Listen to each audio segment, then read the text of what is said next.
Hello friends, आप लोग कैसे हैं? उम्मीद करते हैं आप लोग ठीक होंगे, आप लोग हेल्दी होंगे। फ्रेंड्स, आज एक क्वेश्चन है कि एंटीबायोटिक्स किस तरह से बैक्टीरिया को किल करते हैं। तो एंटीबायोटिक्स के बारे में हम जानते हैं कि जब कभी हम बीमार पड़ते हैं तो अक्सर ऐसा होता है कि हम पर किसी बैक्टीरिया या किसी फंगस का इन्फेक्शन होता है और उस इन्फेक्शन का रिजल्ट ये होता है कि हम बीमार पड़ जाते हैं।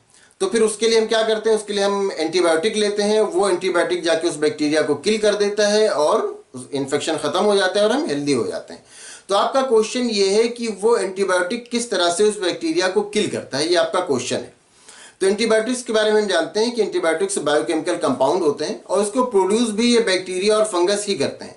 मतलब ये कि इसको प्रोड्यूस ये बैक्टीरिया और फंगस प्रोड्यूस भी करते हैं और इसको यूज भी इन्हीं जो माइक्रोब्स होते हैं बैक्टीरिया और फंगस इसी के अगेंस्ट इसको यूज भी किया जाता है। तो हम मान लेते हैं कि हमको किसी बैक्टीरिया ने इन्फेक्ट किया और हम बीमार हुए, तो हम उसके अगेंस्ट एंटीबायोटिक लेंगे। अब वो एंटीबायोटिक कैसे उस बैक्टीरिया को किल करेगा ये आप जानना चाहते हैं।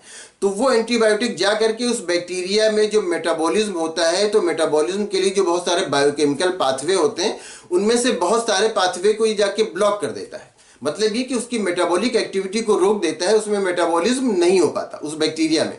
तो जब मेटाबॉलिज्म नहीं हो पाता तो उसका रिजल्ट ये होता है कि उस बैक्टीरिया की डेथ हो जाती है।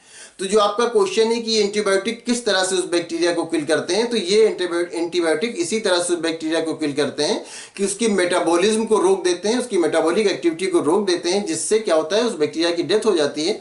और जब उस बैक्टीरिया की डेथ हो जाती है तो फिर वो इन्फेक्शन धीरे धीरे खत्म हो जाता है और फिर हम हेल्दी हो जाते हैं। तो उम्मीद करते हैं आपको आपके क्वेश्चन का आंसर मिल गया होगा कि एंटीबायोटिक्स किस तरह से बैक्टीरिया को किल करते हैं। अगर इसमें किसी तरह का कोई कंफ्यूजन है या कोई और क्वेश्चन है तो आप पूछ सकते हैं। Thank you.